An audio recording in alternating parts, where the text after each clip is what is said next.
Ó, rapaziada, eu tô fazendo esse pequeno vídeo aqui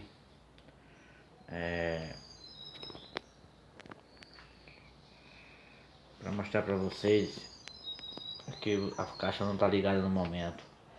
Essa JBL que eu comprei faz mais ou menos 3 meses. Essa JBL, o som dela é muito bom, muito limpo mesmo. Eu recomendo as pessoas comprar uma caixa dessa. Qualidade de som é incomparável às outras caixas. Não tem nem comparação com a Stane e a Selenium. Não tem nem comparação. A qualidade é muito boa. A qualidade é muito boa, excepcional. Caixa muito boa. Equalização, já vem tudo nela aqui para você equalizar direitinho. Não tem como você nem usar. Pega dois microfones, guitarra e microfone, o violão tem duas linhas, duas entradas. Volume individual, volume master. Aí pega aqui Canon, entrada Canon, IP10, Canon IP10. E aqui é saída para outra caixa. Mas não é caixa passiva não. É para o mesmo som que tá tocando nela, você joga para outra caixa ativa. Então a equalização vai sair uma só. É isso aí. Isso aqui é a entrada de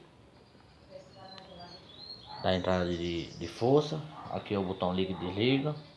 Aqui é para colocar num pedestal e ela serve como monitor também de palco, tá vendo? Pode trabalhar com ela deitada, ela já é própria para isso. E caixa de ataque. Você com duas caixas dessa aqui, você consegue trabalhar, colocar um sonzinho aí para 250, 300 pessoas, tranquilo.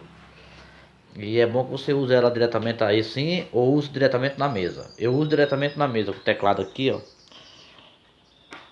Meu teclado é um PSR S775.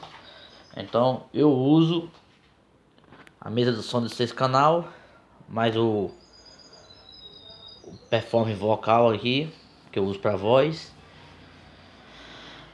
Beleza? E essa caixa é muito boa, essa JBL. Eu pretendo comprar meu equipamento todinho. Eu tô... Tem uma Meteora aqui também, mas o som não chega nem perto. Essa Meteora aqui não chega nem perto dela de qualidade. Essa Meteora não chega nem perto de qualidade. A qualidade dessa caixa é muito boa, muito boa. Não distorce nada, nada. Não distorce nada. Eu trabalho com som já há muito tempo já, uns 10 anos, 15 anos. Então, negócio de carregar PA, amplificador, essas coisas, não, pra mim não funciona mais. Caixinha leve, não, caixinha muito leve para levar, muito boa. Então, eu recomendo, quem quiser comprar uma caixa de som, procure comprar a JBL. É um pouquinho mais cara, mas vale a pena. Para quem entende de som, vale a pena.